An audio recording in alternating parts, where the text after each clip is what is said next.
আর অক্টোবরে হবে এবারের এইচএসসি পরীক্ষা। এদিকে করোনা সংক্রমণ বাড়লেও স্বাস্থ্যবিধি মেনেই পরীক্ষা নেওয়া হবে বলে জানালেন আন্তঃবোর্ড সমন্বয়ক। শারমিন নীরা রিপোর্ট। ঘোষিত রুটিন অনুযায়ী আগামী 19 জুন থেকে 6 জুলাই পর্যন্ত এসএসসি ও সমমানের পরীক্ষা হবার কথা ছিল। তবে সিলেট ও উত্তরবঙ্গ সহ দেশের বেশ কিছু জেলায় হঠাৎ বন্যার কারণে প্রায় 20 লাখ শিক্ষার্থীর এসএসসি পরীক্ষা স্থগিতের ঘোষণা দেয় শিক্ষা বোর্ড। পরে জুলাইতে এই পরীক্ষা নেওয়া হতে পারে এমন আভাস দেওয়া হলেও আন্তঃবোর্ড সমন্বয়ক বলছেন, সিলেটের অধিকাংশ পরীক্ষা কেন্দ্র এখনও আশ্রয় কেন্দ্র হিসেবে ব্যবহৃত হচ্ছে। পানি কমে এলে মধ্য আগস্ট থেকে নেওয়া হবে এই পরীক্ষা। এই আশ্রয় কেন্দ্রগুলো যখন ছেড়ে যাবে এবং এগুলোকে কেন্দ্র উপযোগী করতে আমাদের এই জুলাই মাস লেগে যাবে, সেই অ্যাসেস করে আমরা বলছি যে আমরা আগস্টের এটা আমরা শুরু করার সম্ভাবনা আছে। তো সেক্ষেত্রে আমরা সুনির্দিষ্ট তারিখটা ঘোষণা করব।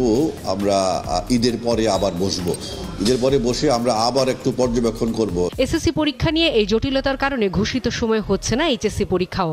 কথা ছিল 22 আগস্ট থেকে শুরু হবে এইচএসসি পরীক্ষা, কিন্তু সময়সূচি পাল্টে সেটি অক্টোবরে নেওয়া হতে পারে বলছে বোর্ড। ফলে 2023 সালের এসএসসি ও এইচএসসি পরীক্ষার তারিখও বদলে যাবে।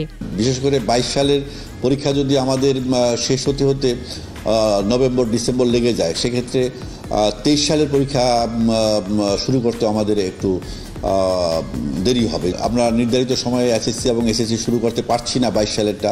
সেক্ষেত্রে আমাদের 23 সালের পরীক্ষাটাও কিছুটা পিছাতে হবে। তবে করোনা বাড়লেও এবার আর পরীক্ষা পেছাবে না। জানান পূর্ব ঘোষণা মতে সংক্ষিপ্ত সিলেবাসেই অনুষ্ঠিত হবে এবারের এসএসসি ও এইচএসসি পরীক্ষা। তেমন একটা বিঘ্নের সৃষ্টি হবে না, কারণ আমরা স্বাস্থ্যবিধি অনুসরণ করে আমরা পরীক্ষাটা নেওয়ার ব্যবস্থা করব।